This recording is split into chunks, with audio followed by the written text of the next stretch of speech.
The following program is underwritten in part by Schmidt's Naturals. Smell seriously amazing and support animal conservation with Schmidt's Special Edition Lily of the Valley Natural Deodorant.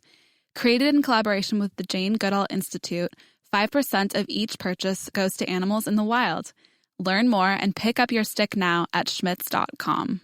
The following program is also underwritten in part by... My dog Annie recently broke her leg. Thankfully, she's protected by Embrace Pet Insurance. Embrace offers one simple plan for unexpected accidents and illnesses. To learn more, visit embracepetinsurance.com. Policies underwritten by a licensed insurer of American Modern Insurance Group. Coverage subject to policy terms and conditions.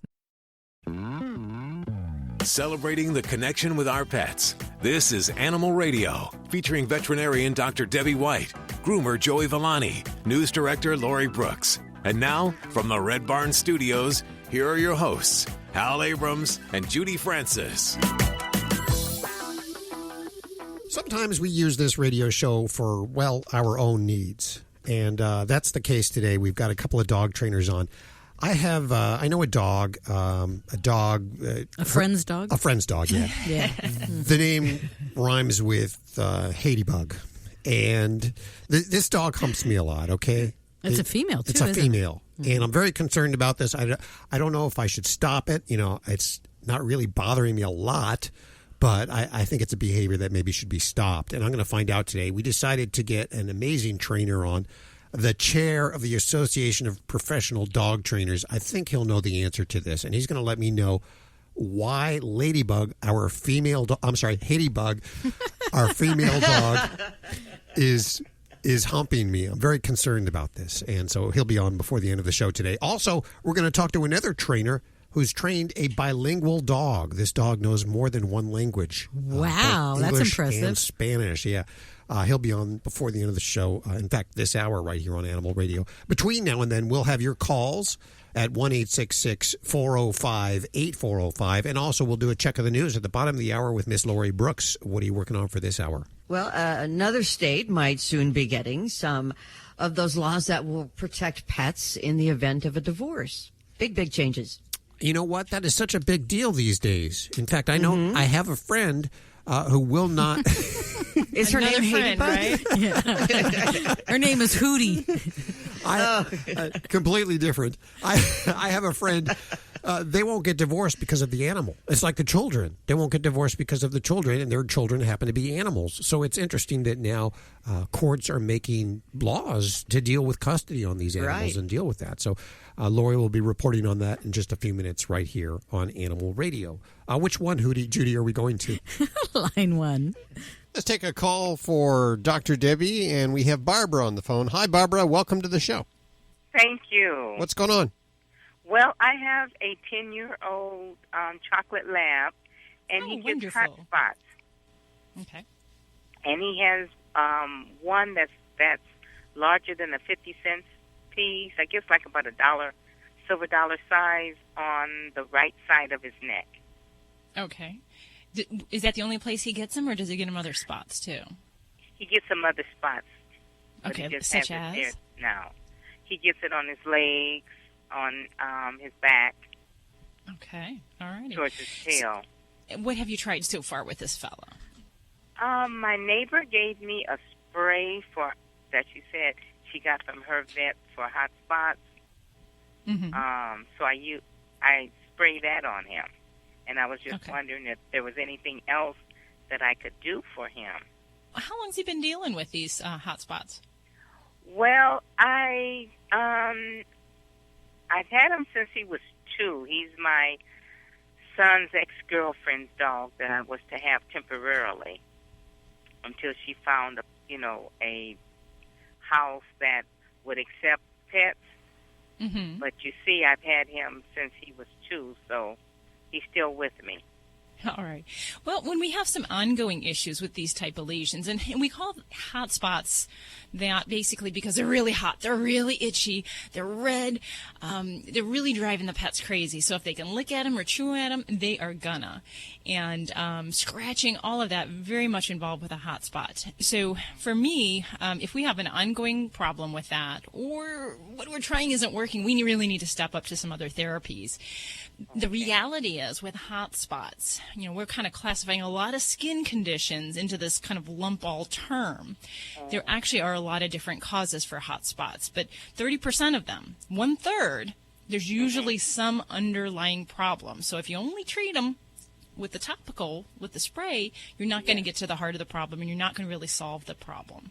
So for those pets, it's very important to treat more aggressively and to get some background information, maybe do a couple skin tests, find out more about what's going on that skin surface. And there's a lot of things your vet can do, from just pressing a microscope slide to the skin surface to taking some samples, checking for mites, checking for fleas. Those kind of things are really important, so we head down the right direction here. Okay. So that would certainly be the thing. Now, for me, there's 3 main points that when I'm treating a hot spot. Number 1, I want to stop the licking. So that usually means physical help in that way. So those fun little Elizabethan collars, the cones of shame, are very important. We have to stop the pet from further traumatizing those areas. Okay. Number 2 is I really want to dry that skin out, and that may take something like a course of antibiotics, as well as staying away from ointments and going more to water-based or alcohol-based sprays. Okay.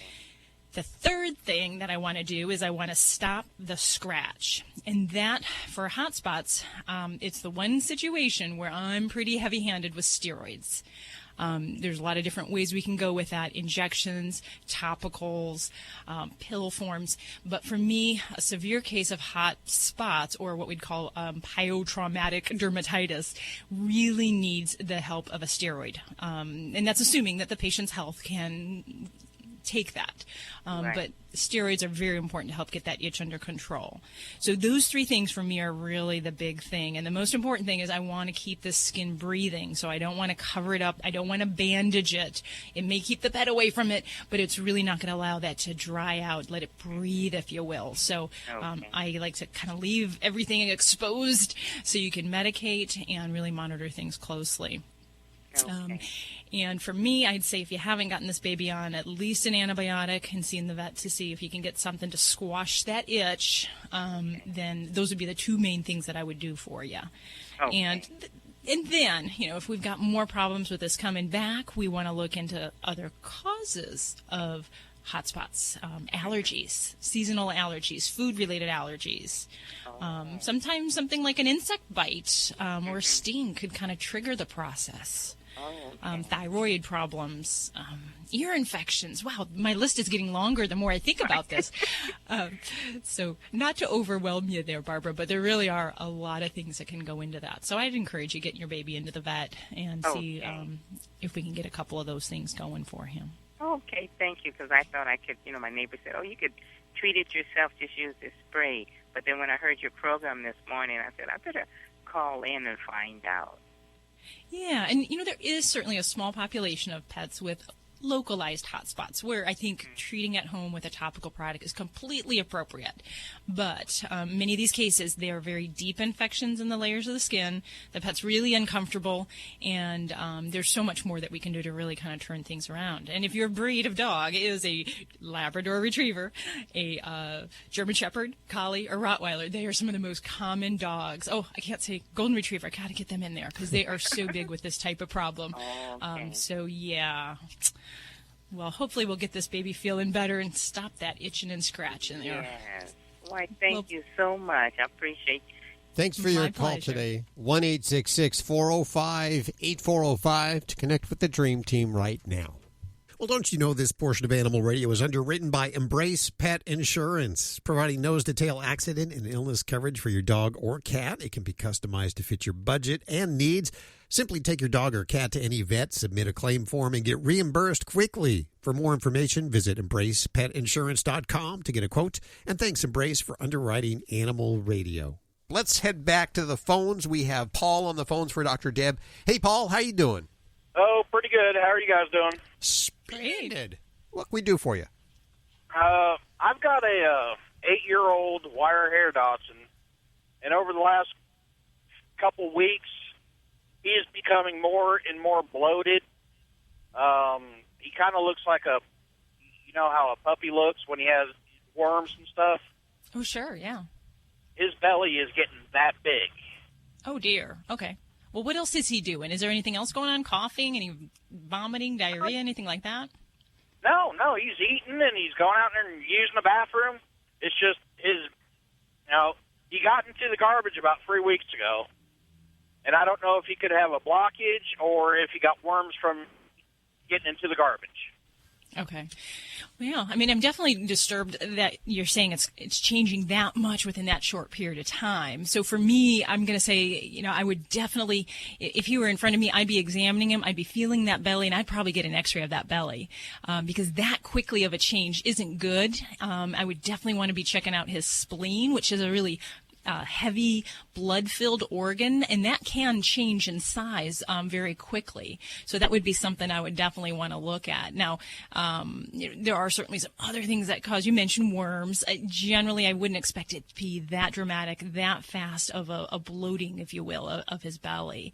Not a bad idea to do a deworming, but I think we got some bigger fish to fry here in this situation. Did you mention any kind of hair loss or anything else, anything going on there? No, he's got all his hair. He's still, the happy-go-lucky bear that, he acts like a puppy. Mm-hmm. The only thing, like I said, is his belly. I drive a truck, and the last time I was in was a week ago, and I was just amazed at how big his belly had gotten. Yeah. Well, I'm going to definitely tell you that personal experience here. My own Labrador started to be a little broad in the front part of his abdomen, and it wasn't hurting. He's still his normal self. And we actually, on an ultrasound, we found a small tumor in his spleen, but his spleen was kind of getting big as a result of having this thing in there and having to produce more new blood cells. And so we actually had to address that and deal with that surgically.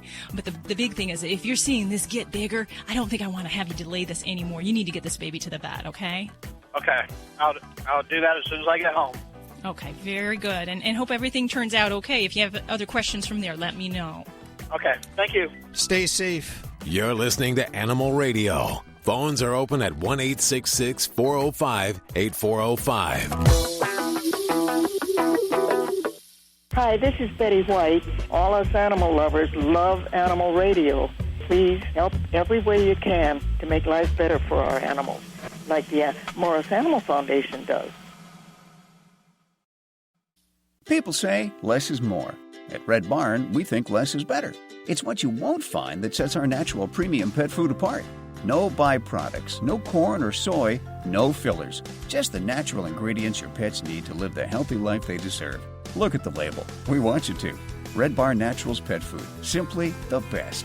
Find it in your local pet specialty store. Red Barn canned food for cats and dogs is grain and gluten-free.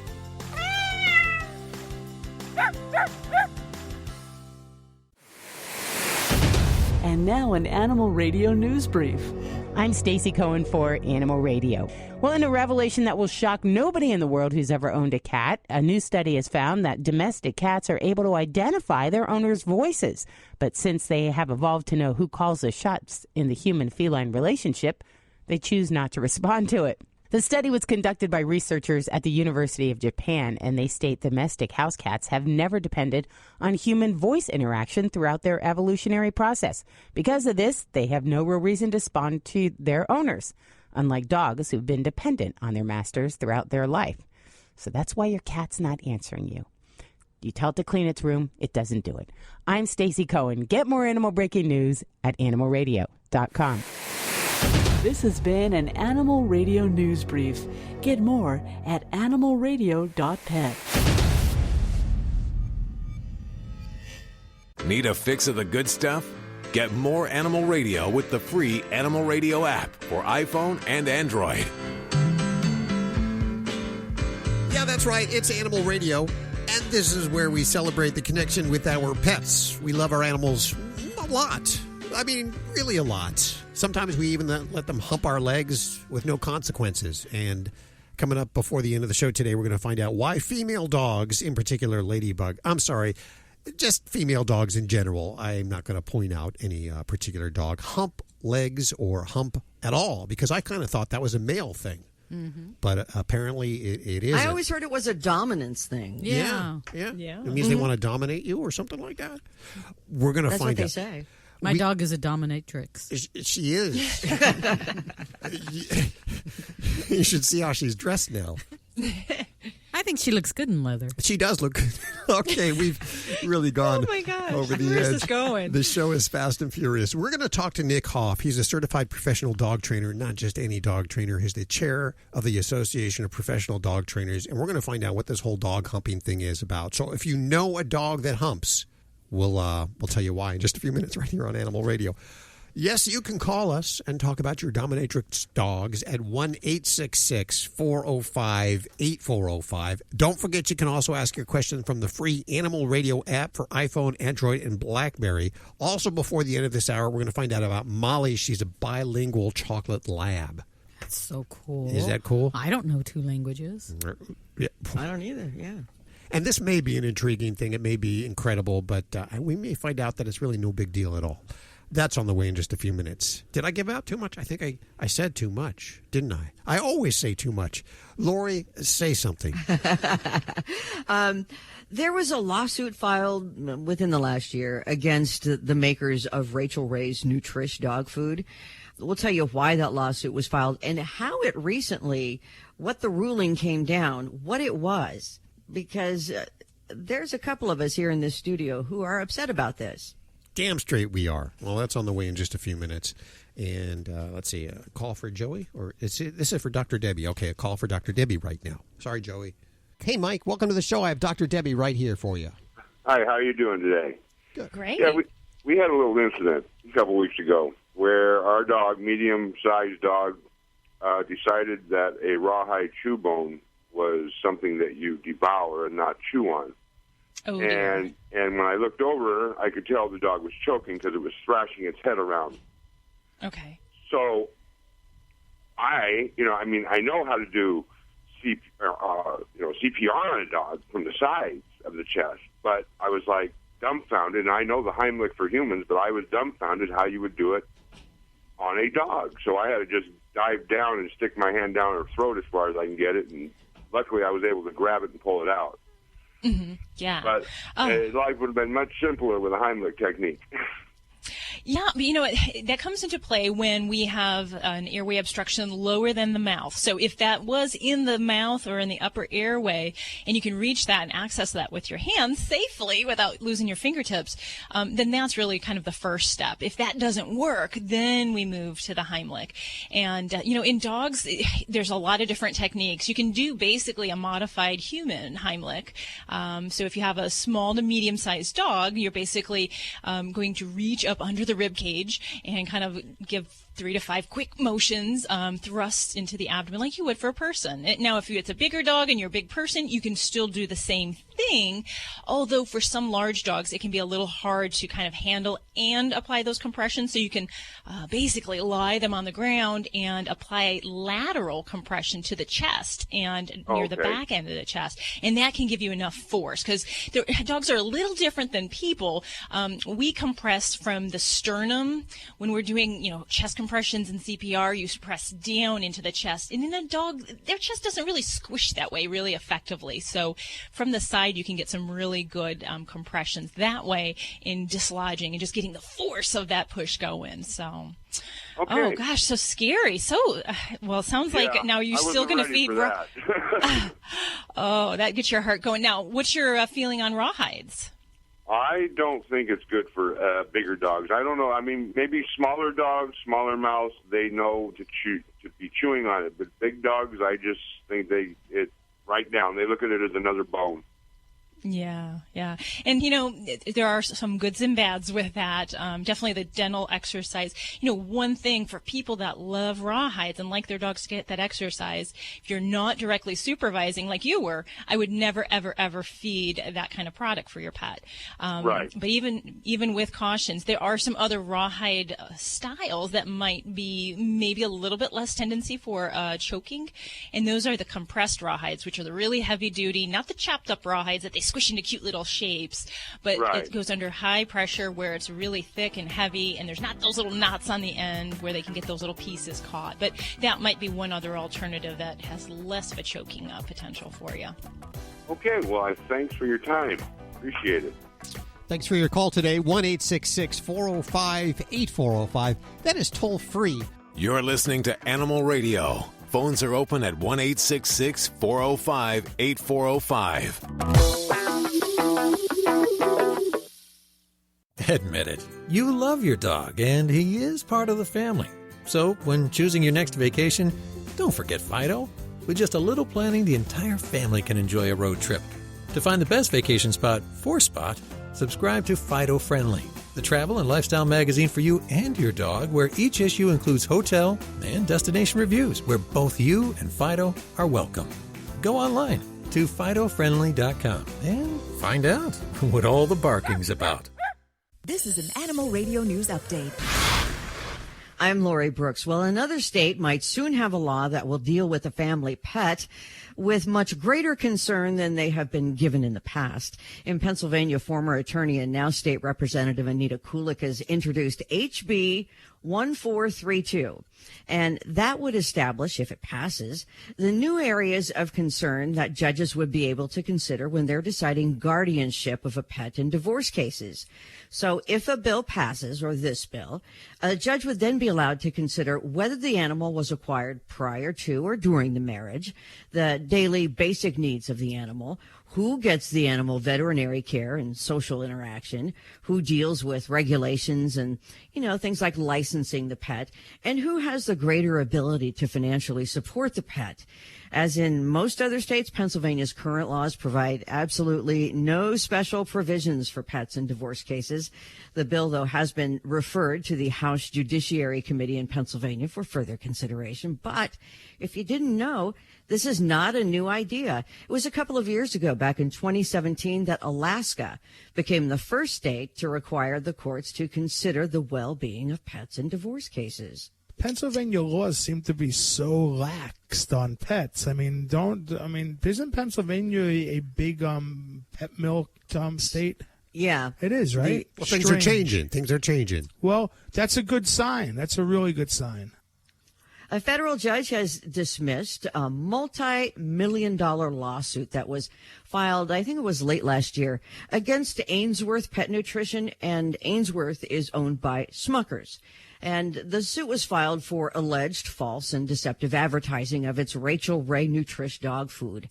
The ruling allows the case to be refiled, though, if the complaint is modified, and the attorney says he will remodify it. The suit was filed on behalf of a New York woman late last August, it was, and it was seeking about $5 million in damages, claiming that Ainsworth's labeling of Rachel Ray Nutrish as natural food for dogs was false, deceptive, and misleading because independent laboratory tests had found glyphosate, a chemical weed killer. You probably heard of Roundup, and that's what they were talking about. It's glyphosate, and that it was present in the Nutrish product. So the judge said the presence of negligible amounts of glyphosate in a dog food product that do not have harmful, toxic, or carcinogenic effects is not likely to affect consumer decisions in purchasing the product, and thus is not material. So in other words, the judge thought that it was negligible, not important. And then for the same reasons, the Judge Stanton in this case, dismissed the breach of warranty claim, ruling a reasonable consumer, he said, would not interpret the label natural as warranting that the products contain no amount of glyphosate. But, I read this story, guys, and I had to share it with you because I thought I would certainly think that any amount of Roundup or glyphosate, generic brand, in my pet food is not natural. Uh-huh. Is it just me? I think this judge is out of touch. I think so too. I Okay. agree. I don't want anything, especially if the label says natural. I don't expect weed killer to be in it in any amount. Right. I could not believe my ears. So maybe it is Judge Stanton. I'm sorry. But I had to pass that along to you. And, of course, we'll keep you up to date on it if they do refile it. There's a new report from Wallet Hub that claims they have calculated the best domestic airlines for traveling with pets. And you might be disappointed when you hear this, because they evaluated the 9 largest U.S. airlines and 3 regional carriers across 15 different categories, and they used last year's data from the U.S. Department of Transportation. Well, among the bunch, only Envoy Air, which is a subsidiary of American Airlines, and ExpressJet were named the best carriers to fly with pets. They tied, actually. So, 10 animals died during air transportation last year, and 4 major U.S. air carriers had at least one each pet fatality. And now 4 major airlines do not transport animals, including JetBlue, Frontier, Southwest, and Spirit Air. And these stats that you have, they're really based on putting the animals in the cargo hold. And, right. Yeah. Yeah. I don't like that. Neither do I. If you're traveling with your animal, pay the extra money so that they can come on board with you, okay? So many people, they try to get by that by saying that their animal's a service animal, so they won't pay that money, or they put them in the cargo hold. Silly. Would you put your child in a cargo hold? Of course not. Do you want to know something? I'll sit in a cargo hold before I put my dog in. And I'm serious. Put me there and put the dog in the seat. Right, because at least you would understand where you are. Good point, Joey. I'm Lori Brooks. Get more breaking animal news anytime at animalradio.com. This has been an Animal Radio News Update. Get more at animalradio.com. Well, hello, Kevin. How are you? I'm doing good, and you? Very good. I have the whole dream team here at your beck and call. Oh, I appreciate that. I've got a question about Dynamite, and if there's any other supplement that would take the place of it. I had a dog that was 18 years old, and 5 years prior to her passing, we put her on Dynamite. She had gross tumors that actually expelled themselves after we got her on Dynamite about 6 months afterwards, and the vet was totally amazed with that and surprised that she lived as long as she did. But I've got a Shih Tzu, and then I've got a mixed Beagle Hound dog, and the Beagle is approximately 14 years old, and she's having arthritic problems with her joints and stuff, and we got her on glucosamine right now. And is there anything else I can do for her to help alleviate her joint problems? Well, potentially. And there's a lot that we can do for pets that have arthritis or what we're presuming to have arthritis. And glucosamine is probably the most popular thing that we look at as a supplement form. And just like people who take glucosamine, it helps to kind of restore the building blocks of cartilage and joint fluid. So that's a very good thing for a pet that has arthritis. And I like to give that to dogs that have chronic arthritis, that are recovering from an orthopedic injury. So I think that's a very sound thing. As far as other supplements, some people give omega fatty acids for the benefits of joint help as well. And that can be very useful. So, things like Dynavite have some fatty acids. So, I can't tell you as far as what other products I would use maybe there, but I think a good fatty acid product is definitely something I'd look at. Maybe fish oil? Yeah, basically like a fish oil. And as far as other things that we look at, we have to decide at what point do just natural things help and what point do we need to look at getting the pet on something more definitive to help pain. And not that I'm against supplements. I believe in them. I use them. But I like to make sure that we're being very abreast of what's the most important thing that this pet will need. And if a pet needs a pain reliever, I believe in giving a pain reliever. So that might be something else that we can look at in an older pet. So if she's not already on some kind of non-steroidal pain medicine, then, talk to your veterinarian, because I would really look at that as well to use in conjunction with some of the supplements that can be helpful. And then probably the most overlooked thing when we talk about pets and arthritis is keeping them from getting fat. And that's a very real thing that can help. And so many times we can take pets off of medications that are suffering with pain if we can get them slimmed down to that of a healthy weight pet. So that is always on my prescription pad for pets when we're dealing with arthritis. If they're on the portly side, we cut back on the rations and we do non-weight bearing activity like swimming, or even just low-grade walking just to help burn some calories there. So those are some of the things I probably look at trying. And, I don't know what other kind of health issues your pet has, because supplements are kind of always one of those things that it's an individual thing. I don't really give a blanket recommendation for what every pet might need. I was thinking maybe a baby aspirin a day to Manazip, No. the beagle. No. Okay. Yeah. There's so many better things out now than aspirin. Aspirin is a wonder drug, but there are much more specific and selective pain remedies for dogs that can spare some of the side effects. And the bad thing with aspirin with pets is that it can cause stomach ulcers. It can cause kidney-related problems. And we're not effectively treating the pain as best we can when we have some of these other side effects. So there's a lot of medications out there. The newer ones are more selective for different, what we call Cox selection.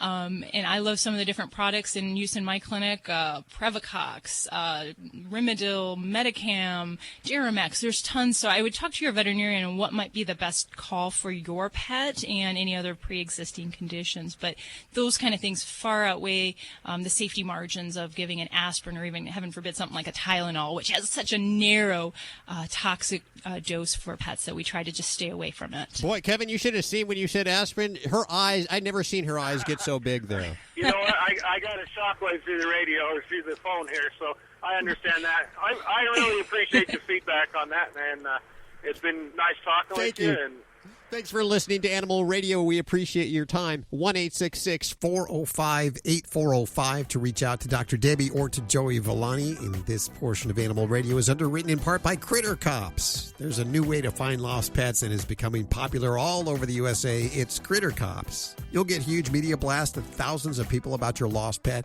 and they also offer specialized services for stolen pets. Try the new way to find lost pets and increase your chances of a reunion. Visit crittercops.net. Thanks, Critter Cops, for underwriting Animal Radio.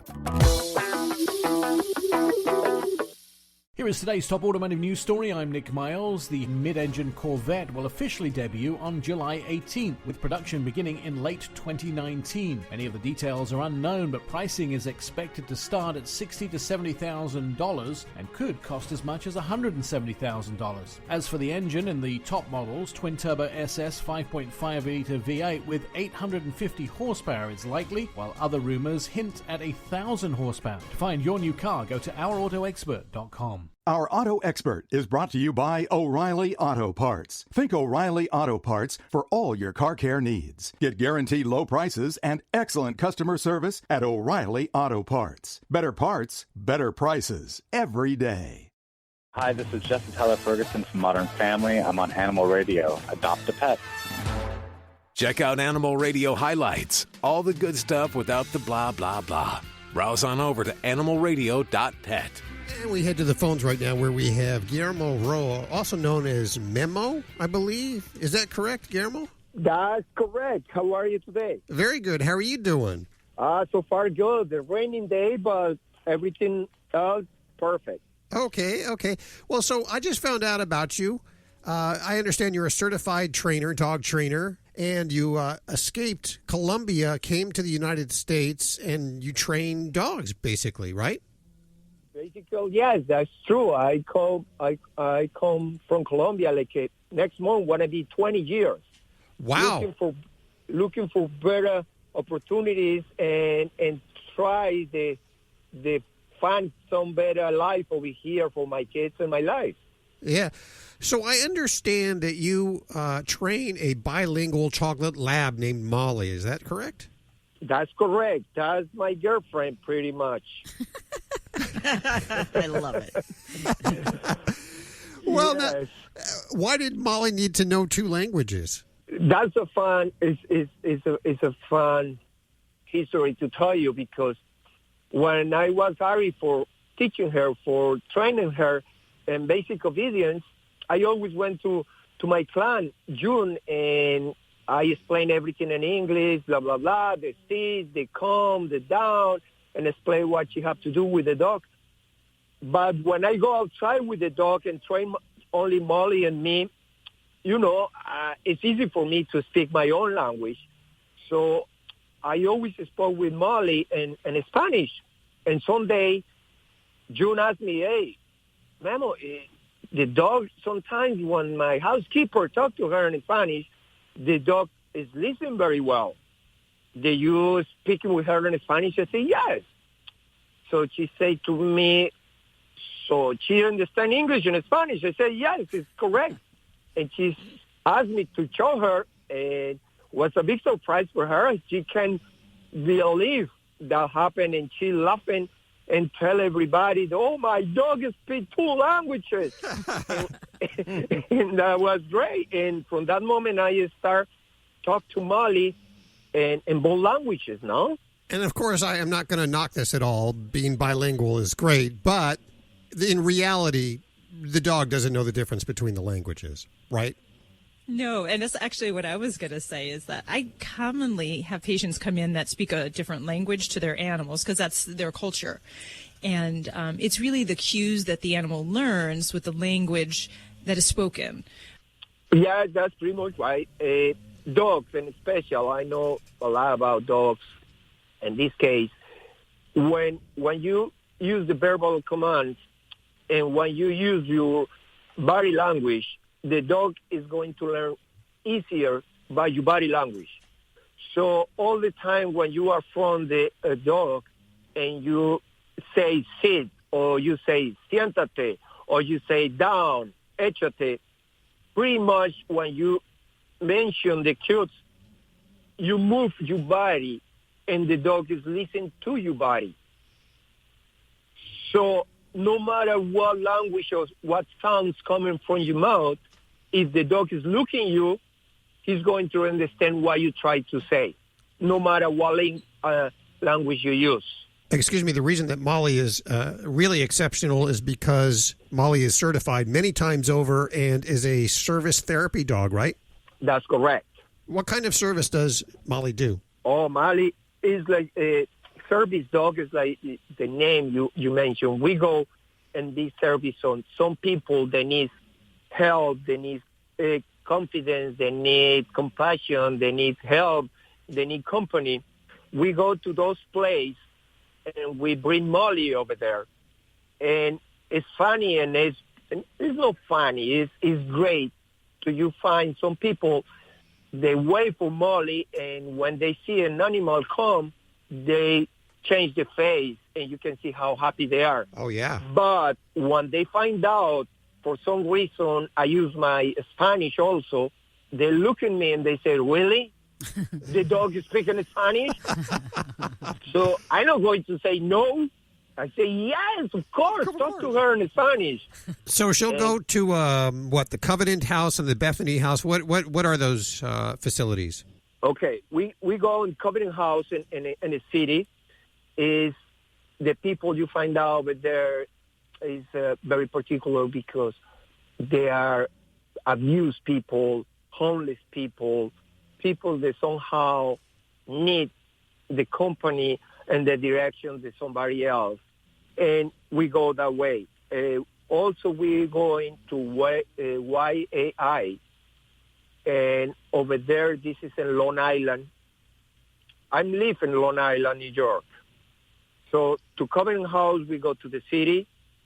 YAI is in Long Island, is for autism kids. I don't know if I say good the word.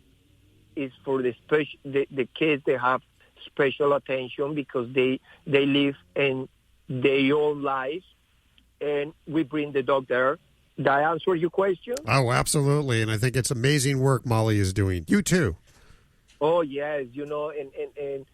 And that's the idea, to help and have fun, Well, I thank you so much for spending some time with us today. And next time you see Molly, give her a big old hug from all of us, will you? Believe me, I will. That want to be my pleasure, and she want to be so glad to have those kisses from you guys. Thanks. Take care now. Have a great day. Bye-bye. Thank you. Bye. You're listening to Animal Radio. If you missed any part of today's show, visit us at animalradio.com or download the Animal Radio app for iPhone and Android. Hi, this is Elaine Boozler on Animal Radio. Spay and neuter your pets and some of your exes.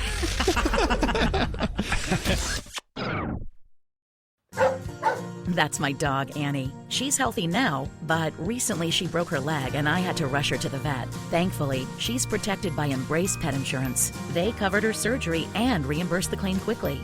Embrace offers one simple plan for unexpected accidents and illnesses that you can personalize to fit your budget. To learn more, visit EmbracePetInsurance.com to get a free quote. Policies underwritten by a licensed insurer of American Modern Insurance Group. Coverage subject to policy terms and conditions. Visit EmbracePetInsurance.com for coverage details.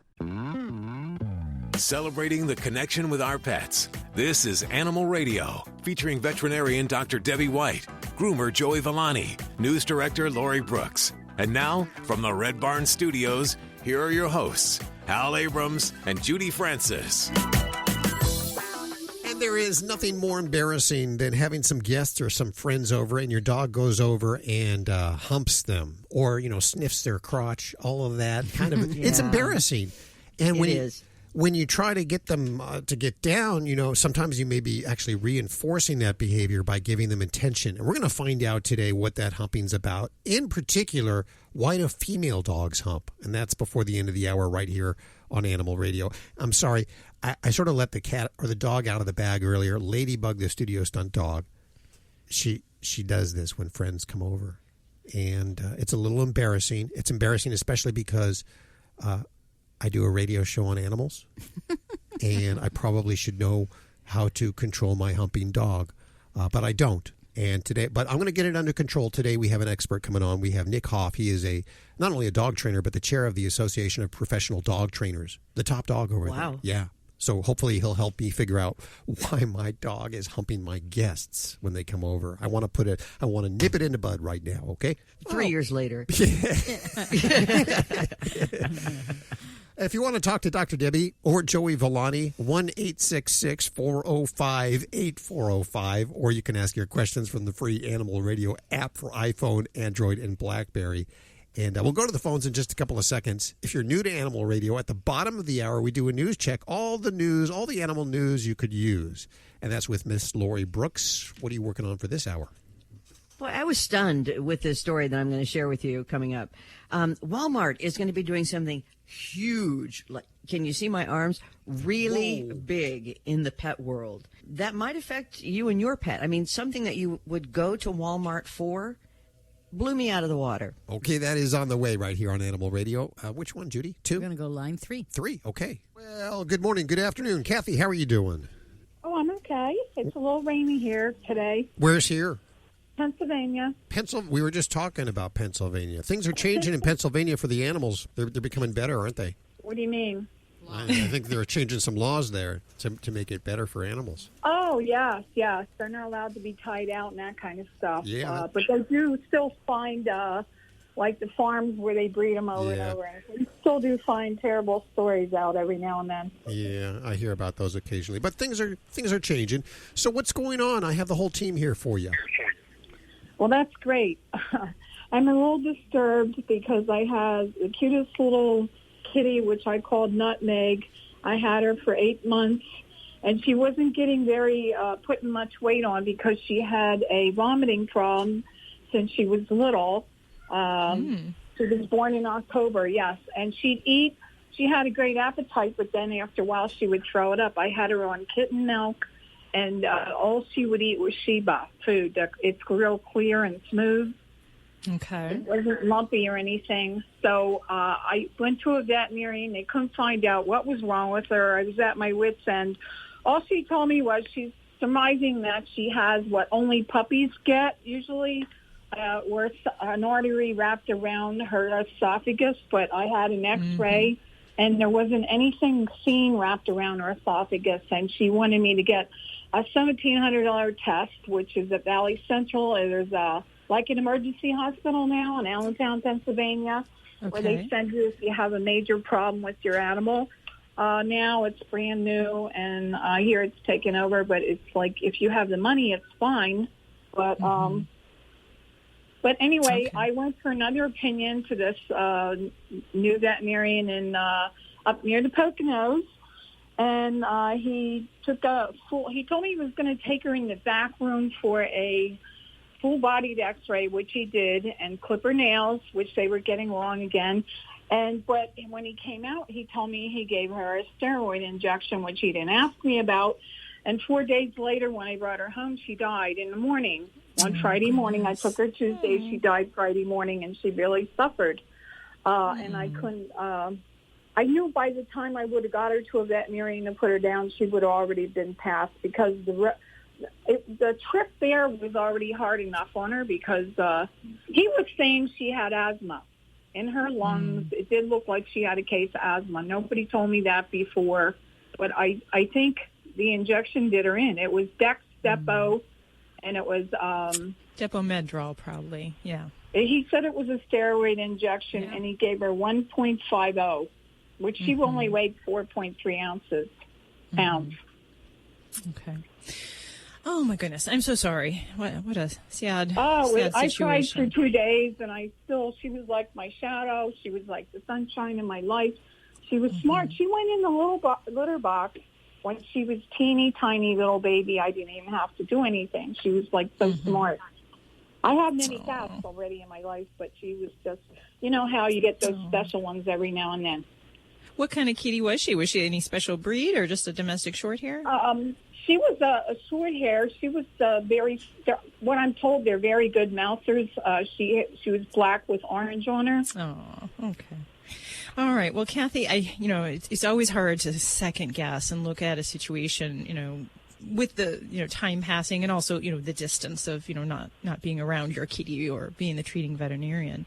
But there are some things that I would say just, do come to mind. And one of the first things is that when we talk about the causes of problems that a kitten might have versus an adult cat, there's different kind of rule outs that we consider. So one big difference is, okay, your kitty's age was very young, and you're saying that she's had a vomiting problem since she was a young kitten. That paints a little bit. She would play and everything. She was happy. Yeah. So, but vomiting from a young age on is a different kind of situation than, say, we have an 8-year-old cat that starts vomiting. So that kind of helps me kind of zone in on the things that might be contributing to what happened. So I tend to agree with your first veterinarian that the concern would be that she had perhaps some kind of esophageal problem. And what they were describing was actually a PRAA, which is a persistent right aortic arch. And it is a fetal blood vessel that just doesn't go away in some animals. And it's an inherited problem. We see it in dogs, but also in cats. And what that means is that actually can constrict over the esophagus. So to some point, they may be able to eat and drink and get the sustenance they need. But eventually, a puppy or a kitten with this problem will not thrive. And they will just continue to go downhill. The problem is that as this little vessel constricts over the esophagus is the food tube. So things have to go through. And if it's constricted, that means that food and water sits in the esophagus, kind of in the throat area. And then it doesn't take a whole lot, with a little bit of movement, and up it comes. When that happens, you get the lack of the nutrients going in. So we get skinny animals, but they're very hungry. And they're so hungry, they just can't gain the weight because the nutrients don't get in. The other thing that can happen is that because the esophagus is so mushy, if you will, that food and liquid in the esophagus can actually be aspirated into the lungs. And that can lead to aspiration pneumonia, which causes respiratory problems, coughing, trouble breathing, sometimes fever. So that actually can be a consequence of the condition. If we're to that point. Now, your veterinarian may have gotten as far as they could. They did x-rays. Sometimes we'll do a barium swallows. So we take regular x-rays, we give a pet a little bit of food with some barium in it, and then we take other x-rays. Sometimes that doesn't pick it up, and we do have to see a specialist, and they'll either have to do a contrast CT or an MRI. And yeah, when you're talking about big bucks, $1,500, that's probably what they had kind of thinking. So, I think it's very sad, that the second veterinary visit, led to her demise so quickly after that. But I think looking back, the course of a kitty or a puppy that has this condition and that is failing to thrive and not doing well, they do not survive without surgery. Eventually they're put down because they can't gain weight, they develop aspiration pneumonia, and they really just kind of go downhill so badly. So I know it doesn't help in the pain of the loss and in the manner in which you lost her, but I would say that, knowing that surgery is really the only thing that can fix this type of thing, we don't even recommend long-term medical management for it because the animals just don't do well. Shouldn't he have asked me before he injected her in the back room with a steroid shot? Well, I can't comment on, what he did or what he didn't do. But what I can tell you is that, part of a veterinary visit is a two-way street. So we definitely, as a veterinarian, we have our opinion and our recommendations, and that should be validated and approved by the pet owner. I guess that would be a conversation to have with that office about the situation. Well, I plan on it, but I haven't been able to get a hold of him since. But she didn't aspirate or any of that, blowing the stuff out of her nose until after he gave her the shot. Then she went downhill quite drastically and did suffer a terrible death. But I feel betrayed because I feel he should have talked it over with me instead of giving her that shot when he took her in the back room, only to give her an x-ray and trim her nails. I feel betrayed. Sure. And there for that, I feel betrayed. Yeah, I completely understand. Yeah, and I think that's, it's an important thing, for you as a, pet owner and a veterinary client to have that conversation. And, whether it's reaching out to him or someone else at the office, I think that is important. And hopefully once you do that, you can have some closure and recognize you did the best that you could for her. Do you think that was a large amount for her, 1.50? She was 4.3 it really ounces. depends if we're talking milligrams, milliliters, and doses for cats for Depo-Medrol, and that's where I can't comment on her dose and making sure it was the product that I'm thinking it was that he used. So I really couldn't speculate on that. Thank you, Kathy, for calling today. Our heart goes out to you. Toll free 1-866-405-8405 to reach out to the Dream Team right now. Well, this scrumptious portion of Animal Radio is brought to you by the grain-free Red Barn Naturals canned food for dogs and cats. It's always made in the USA with natural, functional ingredients to support your pet's optimal health. You could learn more at redbarninc.com. And thank you, Red Barn, for underwriting Animal Radio. People say less is more. At Red Barn, we think less is better. It's what you won't find that sets our natural premium pet food apart. No byproducts, no corn or soy, no fillers. Just the natural ingredients your pets need to live the healthy life they deserve. Look at the label. We want you to. Red Barn Naturals Pet Food. Simply the best. Find it in your local pet specialty store. Try our grain-free rolled food. It's protein-packed with less risk of food sensitivity. And now an Animal Radio News Brief. Want to find out if you're pregnant? Get a beagle. Zoos around the country are soon going to find out whether a beagle named Elvis can let them know when their polar bears are pregnant. The 2-year-old has been specially trained for a year by a Kansas handler who's taught dogs to sniff out everything from explosives to bed bugs. Confirming pregnancies of the massive bears, a threatened species, has been pretty tough, and zoo officials say knowing can help make sure that they can help the mama bears ready for birthing and raising cubs. They separate them from the males, they get them into dens with extra bedding, they step up video camera monitoring, and they line up staff and volunteers for 24-hour cub watches later. It's always nice to know in advance, said Randy Meyerson of the Toledo Zoo. She praised the Beagle Project as thinking outside the box to provide a potentially important new tool. It's non-invasive, and it's simple for zookeepers who pick up fecal samples for Elvis to check out. This has been an Animal Radio News Brief. Get more at animalradio.pet. Check out Animal Radio highlights. All the good stuff without the blah, blah, blah. Browse on over to animalradio.pet.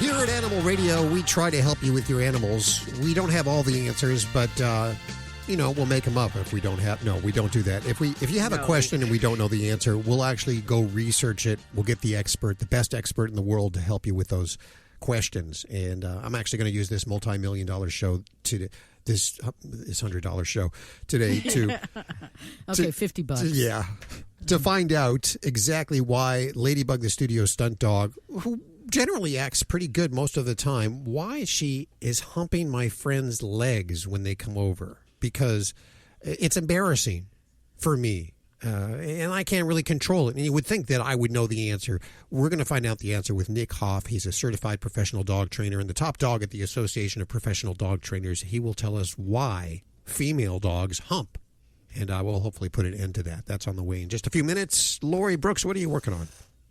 Well, there's a new piece of research out that reinforces how dogs or pets, any kind of pet actually, a cat or a dog, helps to rid loneliness from people who are really susceptible to it, especially those in our older communities. Wow. And Walmart is going to be entering the world of pet care in a much bigger way than the things they have for sale down aisle number 2.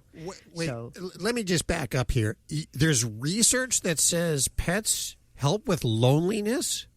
Mm-hmm. Are you sure that's right? Did they get paid to do that? The research? Did they get paid? Was there a lot of money put into that study there? Yeah. Actually, Havry was part of it, and they're a group that we refer to often. They do a lot of information, anything, but it was also in conjunction with Mars Pet Care. But come on, I mean, aren't you less lonely because of your pets? Yeah, but do I need a study to tell me that?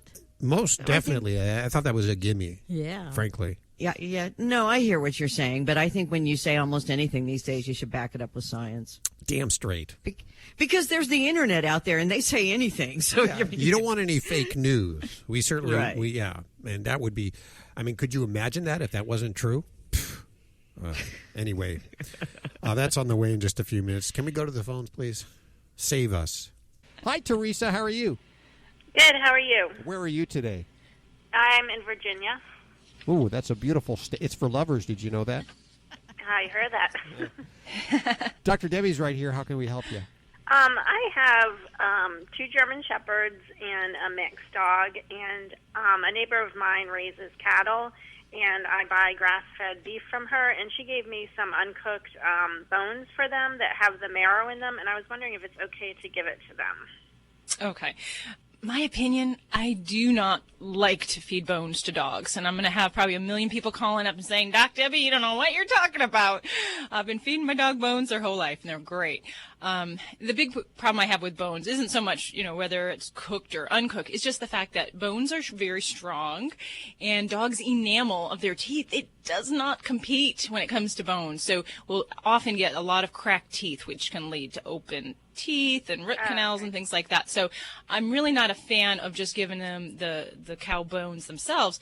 The other risks we run into also, would be foodborne illness, getting bacterial infections and so forth.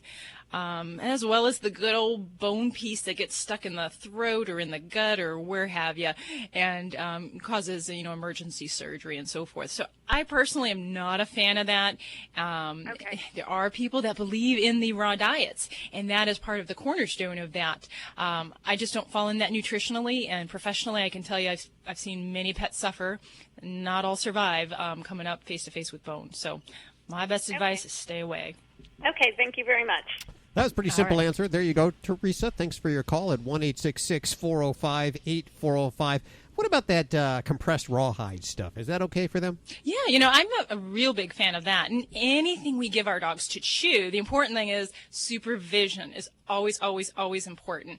But the compressed rawhide, and if anyone doesn't know what that is, that's that nice big pieces of rawhide that they compress with high pressure so that you don't have those little slipped edges or the soft parts, and it holds up really well, especially to the large dogs. So for my Labradors, the compressed rawhides last many hours versus 15 minutes with the other stuff. What do you recommend for dogs that just like to chew on something?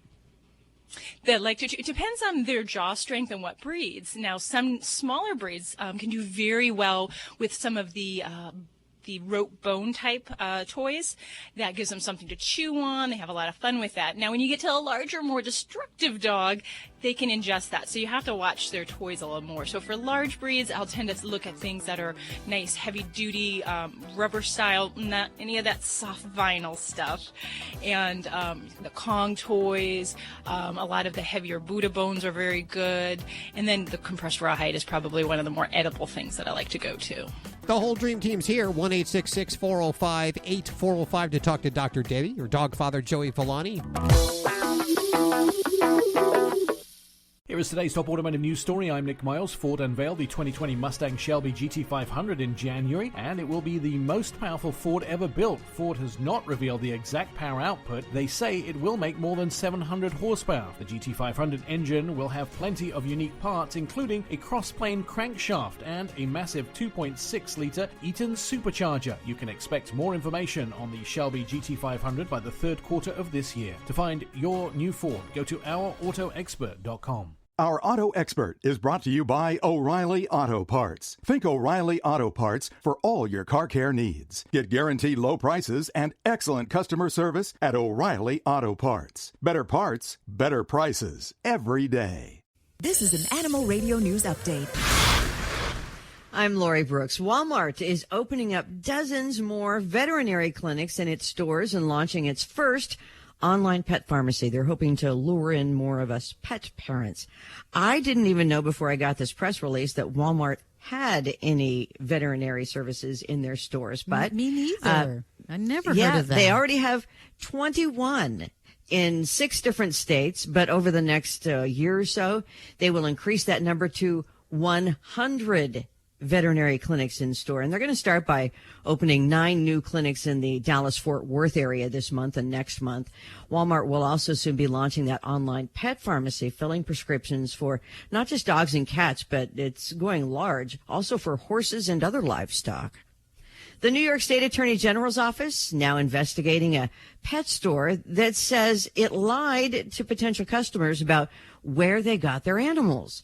So this store, it's called Puppies and Kittens in Hartsdale, New York, advertised that it only dealt with certified breeders when it was selling animals from large-scale commercial mills. In reality, the Attorney General's office launched an investigation, though, into the store last year after multiple complaints from people who had bought pets from the store that required treatment of illnesses which are commonly associated with animals bred at puppy mills, like kennel cough and giardia and distemper and parvo. So they did end up settling this out of court. As part of the settlement, the store is now prohibited from making false representations about where they get their animals, and they have to pay a $7,500 penalty. But I think the point of this story is, if you do buy a pet, which many people do, and it does come down with problems and you suspect something is off, you should report it, because without that having been reported before with those other animals that did come down sick, they wouldn't have had much of a case, but they had something to go back on here. Owning a pet increases human interaction and combats the increasing health concerns around loneliness, according to researchers who recently presented their findings at the first summit on social isolation and companion animals. It was put on by Mars Pet Care and the Human Animal Bond Research Institute, what we usually call HABRI here. Among their findings, more than half of respondents say their pets help them connect with other people. I find that a lot, just walking my dog around the neighborhood. 51% of people said their pets make them feel less shy. About 1 in 4 pet owners said that they got a pet because they know it's good for mental health as well as physical health. And more than half of people over age 55 said that they got their pet for that exact reason.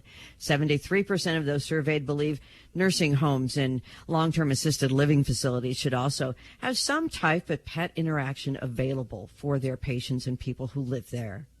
I'm Lori Brooks. Get more breaking animal news anytime at animalradio.com. This has been an Animal Radio News Update. Get more at animalradio.com. Dogs or cats, horse or emu, animals are people too. A dog owner in Scotland wasn't sure what to make of his dog's rattling stomach.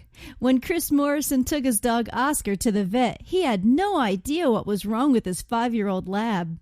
The vet suspected Oscar might have eaten something other than dog food, but when he went into his stomach, he was stunned. Vet Bob Hesketh found 13 golf balls. One of them was black from having been inside Oscar for so long. Oscar's owner explained that he and Oscar loved to take long walks on the golf course at night and in the early morning. He knew Oscar liked golf balls and enjoyed bringing them home. He had no idea he was swallowing them. Oscar's now on a diet of watered-down food until his stomach heals, and although he can still go for walks on the golf course, he wears a muzzle as part of his no golf ball diet. I'm Britt Savage for Animal Radio. Animals are people too. Animal Radio. Live at the Red Barn Studios, you're listening to Animal Radio. Here's Hal and Judy.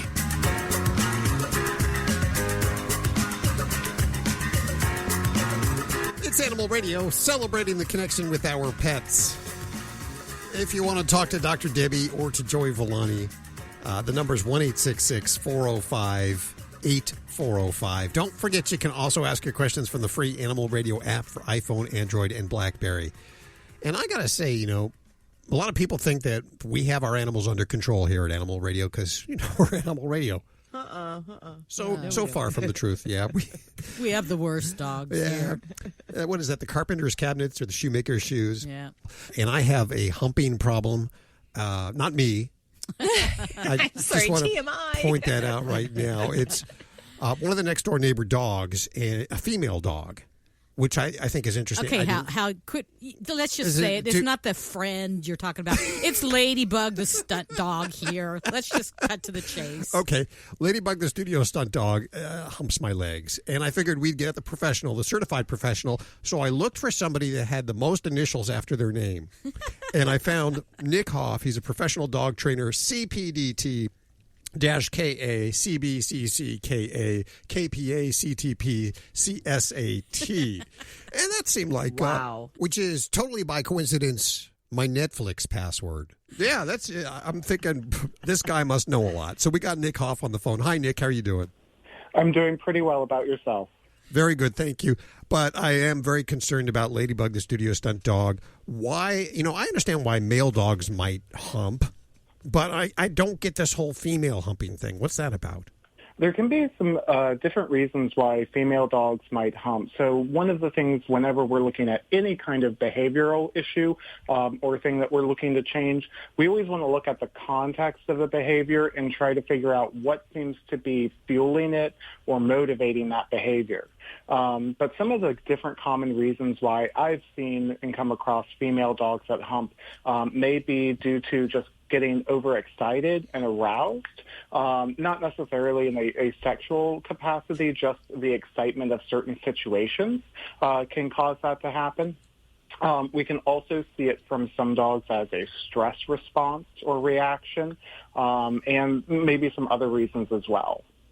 See, my dog, when I play with her, she has a stuffed animal, and I play with her and throw it, and she runs and brings it back and, wants to run again, and then I throw it, and she'll go over there and grab it, and she'll start humping it.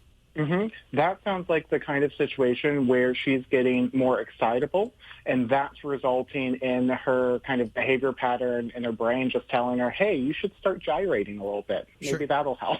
That doesn't mean she's trying to dominate her toy?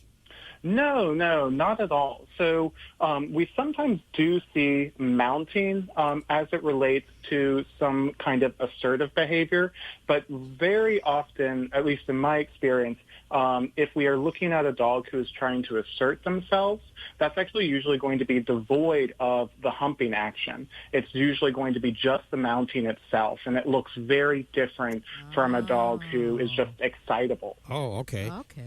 Does spaying or neutering, I guess in this particular situation, spaying make a difference? In my experience, it does not. Most of the dogs that I've met who are humpers, female dogs, do tend to be spayed, but I think that's just because the vast majority of dogs that I work with tend to be altered. I had 2 female dogs who would do this quite a lot, especially whenever I would have guests over, which was great for a trainer. And so anytime anyone would come over, they would just be so excited, so happy at having someone over that they would sort of turn on each other and just start humping each other a little bit. When Ladybug does this, should I stop her? Absolutely. You can definitely redirect and try to interrupt this behavior. So in the case with my 2 dogs at the time, I looked at it, and for me, in my perspective, it wasn't an issue. They weren't upsetting one another. It wasn't causing any other issues. And it didn't really particularly bother me, so I didn't worry about trying to interrupt it. But certainly when your dog is doing that to a guest, or to you, that can be quite embarrassing and uncomfortable. And so certainly we can try to interrupt it and redirect it.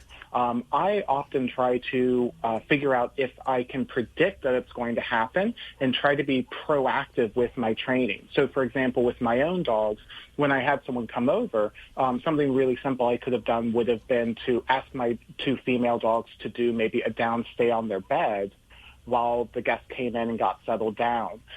So by preemptively asking your dog to do something that you'd like them to do, maybe that's sit, lay down, fetch, then you are telling the dog what you'd like them to do in that moment, as opposed to waiting for them to begin the inappropriate behavior, and then you're trying to redirect it. One thing that can happen from time to time is when we make a point of trying to stop a behavior that we don't want, if that becomes an easy way to get attention, then it can become a learned behavior and a little trick to get what they want, because they go, oh, well, if you ignore me, if I hump you, that gets your attention immediately. We are with Nick Hoff. He is the chair of the Association of Professional Dog Trainers, and we're talking about humping and mounting. And Dr. Debbie, I know you're jumping up and down like you have a question. You're going to have to hold on just for 1 sec. Either you have to go to the bathroom or you have a question. Hold on for 1 second, okay? It's Animal Radio. Need a fix of the good stuff? Get more Animal Radio with the free Animal Radio app for iPhone and Android. Hi, this is Paul Reiser, and you're listening to Animal Radio. Every minute you're here, you're not harming someone else.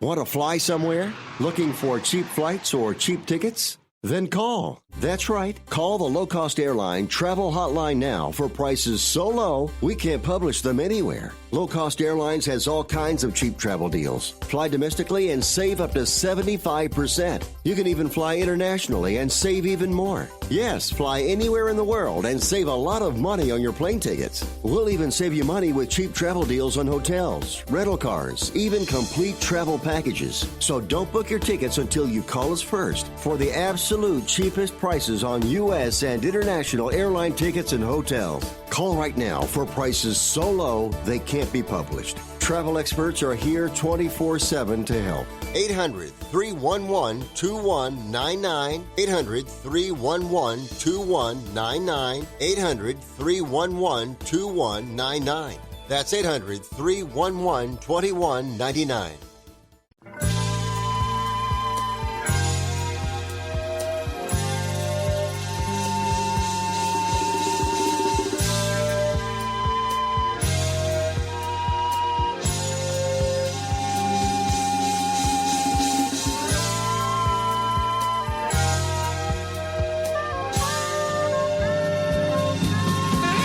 Live live at the Red Barn Studios. You're listening to Animal Radio. Here's Hal and Judy. It's Animal Radio, celebrating the connection with our pets, and we are with the chair of the Association of Professional Dog Trainers, a guy who has a lot of initials after his name, Nick Hoff, a certified professional dog trainer, and we're talking about mounting and humping. And Dr. Debbie, you had something? Nick, I have a question. So kind of going back to the mounting versus the humping behaviors, as a veterinarian, sometimes, we do hear stories where my clients will say, oh, my dog is starting to mount the children or my wife. How do you counsel them to say, could this be a precursor to a more of a dominant situation, something we need to intervene for the sake of the household harmony versus just dismiss it. It's kind of a playful thing. Sure. Well, for most people, we're probably going to go always into counseling on how we can work to change that behavior, regardless of whether it is mounting, which may be more concerning, versus humping, because most families aren't going to want that behavior regardless of what the motivation is. What we as professionals should try to suss out is, can we get a little more information about the context or what the behavior looks like to figure that out, and that can help us. So we could ask questions such as, when your dog mounts, is it gyrating or just holding still? Is it in exciting situations? Does it cause you concern? And is your dog able to be redirected or interrupted from this behavior? And if not, what happens when you try to interrupt them? So, for example, if you had a dog who was maybe mounting in a little bit more of a concerning behavior, if you tried to interrupt them or redirect them, we might find that the dog may kind of respond a little bit aggressively in response to that. And that would be a very clear signal that we want to get a professional in there who can help to assess the situation and give proper and appropriate advice to prevent that from escalating into a more concerning issue. Great. Good to know. Okay, Nick Hoff, he's a certified professional dog trainer and the chair of the Association of Professional Dog Trainers joining us. If people want to learn more, is there a website? Absolutely, yeah. If you'd like to learn more about our association, you can visit our website at www.apdt.com. That's the Association of Professional Dog Trainers. And we have great information on general training issues, great resources for finding trainers to help you with any issues that you might be having. And it's a good resource for pet owners, pet professionals, and pet trainers. Sounds good. We'll put links over at animalradio.pet to everything that Nick has just said, including a transcript of this if you want to check it out. Nick, thank you so much for joining us today. Absolutely. It was my pleasure. Thank you. Thank you. Bye now. Hey, Veronica, how are you doing? Fine, thank you. How you guys been? Good. Where are you? I'm calling from Encino, California. Lovely L.A. area, if I might say so myself. What's going on? I hope everything's okay. Yes, I have a 17-year-old cat, and she has, all of a sudden, she was starting to throw up, but clear liquid, nothing. I ended up putting her inside of the kitchen area so she wouldn't only have access there, and I observed her for about a period of 24 hours. She stopped, but I'm still a little concerned if I should take her to the vet or not. Okay. And the vomiting, you said it only was going on for 24 hours. Does she have bouts of this from time to time, or is this a kind of a single episode? No, she had several times where she was throwing up. Okay. Well, for a kitty that's 17 years old, vomiting can be a somewhat vague sign that we can see with a lot of different problems.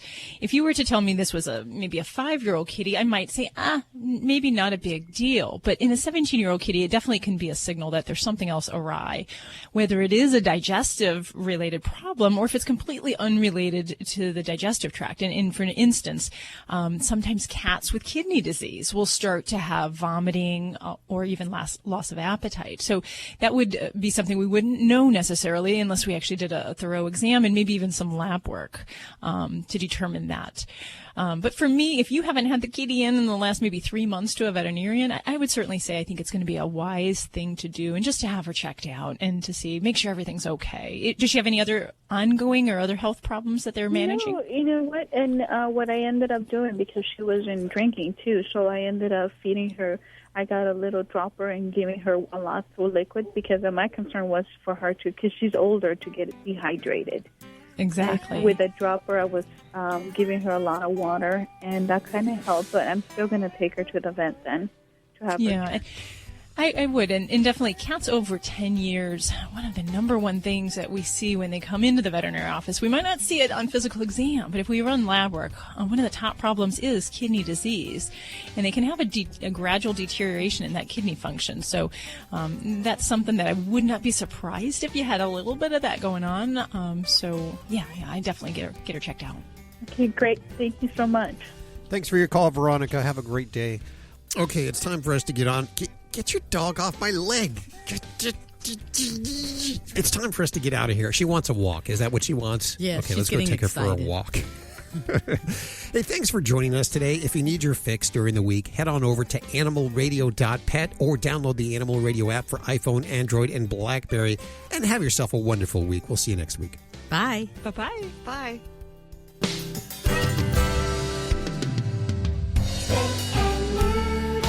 Always adopt, don't declaw.